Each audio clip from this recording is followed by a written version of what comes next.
Hello, my sweet peas and sugar dumplings. I'm so glad you're here, baby. Now we're going to enjoy a wonderful story time. This time it's a fantasy story I have found from 1918 from Flora Annie Steel. It's called Lazy Jack. Now, if you followed me here from TikTok, of course I'm very happy you did. And if you found me organically via whichever algorithm, welcome, honey. Now take a moment right now to pause so you can get your snacks, your foods, your drinks, and cuddle up and listen. Or if you're just going to set me down or set me aside so you can listen while you go about your day, that's fine, baby. Now, let's do Lazy Jack by Flora Annie Steel. I'm so excited. Once upon a time, there was a boy whose name was Jack, and he lived with his mother on a common.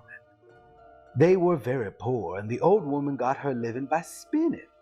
But Jack was so lazy that he would do nothing but bask in the sun in the hot weather and sit by the corner of the hearth in the wintertime.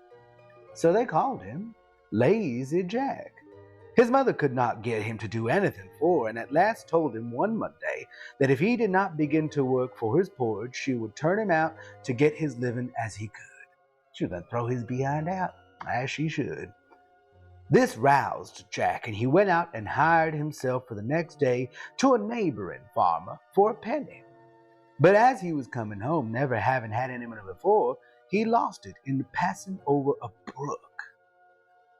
"You stupid boy," said his mother. "You should have put it in your pocket." "I'll do it some other time," replied Jack. Well, the next day Jack went out again and hired himself to a cowkeeper, who gave him a jar of milk for his day's work.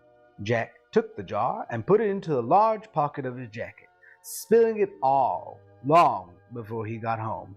"Dear me," said the old woman, "you should have carried it on your head." "I'll do it another time," said Jack. So the following day Jack hired himself again to a farmer, who agreed to give him cream cheese for his services. In the evening, Jack took the cheese and went home with it on his head. But by the time he got home, the cheese was all spoiled, part of it being lost and part matted into his hair. "Oh, you stupid lad," said his mother. "You should have carried it very carefully in your hands." "I'll do it another time," replied Jack. This boy ain't too bright, bless his heart. I mean, he is following the letter of what she's telling him, but not the spirit. Now the next day, Lazy Jack again went out and hired himself to a baker, who would give him nothing for his work but a large tomcat. Jack took the cat and began carrying it very carefully in his hands, but in a short time the kitty cat scratched him so much that he was compelled to let it go. When he got home, his mother said to him, "Oh, gosh, you silly fella, you should have tied him with a string and dragged him along after you." "Dang, I'll do so another time," said Jack. So on the following day, Jack hired himself to a butcher, who rewarded him by the handsome present of a shoulder of mutton. Jack took the mutton, tied it with a string, and treaded along after him in the dirt. Bless his little heart, bless him. So by the time he got home, the meat was completely spoiled. His mother, validly so, was this time quite out of patience with him, for the next day was Sunday, and she was obliged to do with cabbage for her dinner. "You ninny hammer," she said to her son, "you should have carried it on your shoulder." "I'll do so another time," replied Jack. I would be at my wit's end. I'm not even gonna lie. I would have thrown him out. Bless him. Bless him. Well, on the Monday, Lazy Jack went once more and hired himself to a cattle keeper, who gave him a donkey for his trouble. Now, though Jack was strong, he found it hard to hoist the donkey on his shoulders. But at last he did it and began walking slowly with his prize. Now, it so happened that in the course of his journey, he passed a house where a rich man lived with his only daughter, a beautiful girl who was deaf and dumb. And she had never laughed in her life, and the doctors said she would never speak till somebody made her laugh. So the father had given out that any man who had made her laugh would receive her hand in marriage. Now this young lady happened to be looking out the window when Jack was passing by with the donkey on his shoulder, and the poor beast, with his legs sticking up in the air, was kicking violently and hewing and hawing with all its might. Well, the sight was so comical that she burst out into a great fit of laughter and immediately recovered her speech and hearing. Her father was overjoyed and fulfilled his promise by marrying her to Lazy Jack, who was thus made a rich gentleman. They lived in a large house, and Jack's mother lived with them in great happiness until she passed away. The end. Well, that was a rather simple fairy tale of Lazy Jack by Flora Annie Steel. I hope you enjoyed it. That was a little fun little ditty dig from 1918. My goodness, it's well over 100 years from that back then. Anyway, I hope you enjoyed this new format. I figured we'd do something a little bit more relaxed for all of us. As always, I'm glad to be back and having all of y'all here. And if you enjoy my content, consider becoming a patron on my Patreon for as low as $3 a month. That is my primary form of income. And to be honest, it's been floundering. Now, before we go, I just want to tell you what's been going on in my life. My own little story. I've been living here in Lisbon, Portugal, to escape the United States. And the only reason I was able to make it, unfortunately, but fortunately, was the passing of my mother. And as you've seen in a couple of videos past, I mentioned my depression at losing her. It's been 2 years now. First year was a series of go, go, go, go, go. And then the move happened. And so I've finally been able to grieve properly. She was my everything. She was my vanguard. And I haven't posted as much the last while now, I'm going to be honest. Because for the last, prior to her passing, 3 years, 2-3 years, I was her primary caregiver, traveling between San Antonio and South Texas once, twice a week. And it wore on me.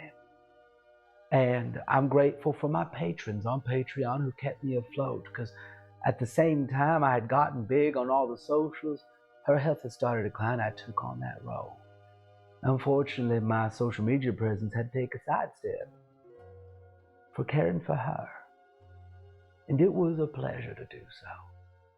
And as morbidly but beautifully as it is, she was there for my first breath. And I was literally there for her last. And so I've been grieving, not really realizing how much weight was on me after her passing, from the years of caring for her and putting my own life aside, putting my own life on a back burner. And everything took a backseat to her care. And in 2024, she passed away, April 26th. And 2024, I didn't really get to grieve, with the drama with my family doing shenanigans, the go, go, go, and then moving. Last year, I was able to grieve, and it hit hard. I'd have my good days, my bad days. And still to this day, there is a part of my heart, sore and ragged and missing. She was my everything. She was my biggest supporter, my biggest fan. She was incredible.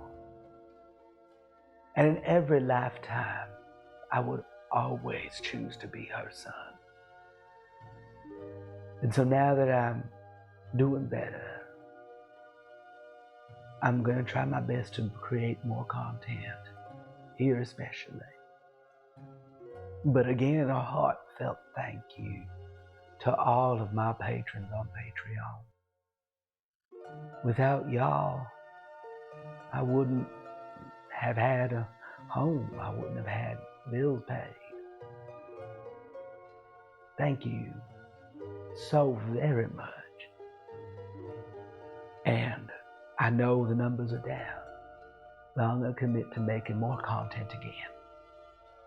And having y'all, more of y'all, come join me over there, where you get to interact with me. I message y'all. You get first views of the content. we have built a community where I ask for us to celebrate your great successes and we build each other up. So if you want to join the rest of my patrons on Patreon, as low as $3 to $5 a month, I'd be humbled and blessed. And again, to sound like a broken record, thank every single one of you, my patrons on Patreon. I do not deserve you, but I truly am grateful for you and that you are here. So until next time, this is your gay auntie. I love you. Oh, and I'm going to be creating my adult Mr. Rogers show for y'all. Mr. Rogers for adults. I still haven't come up with the name, but I have the format. Anyway, I love you again. To the moon and back.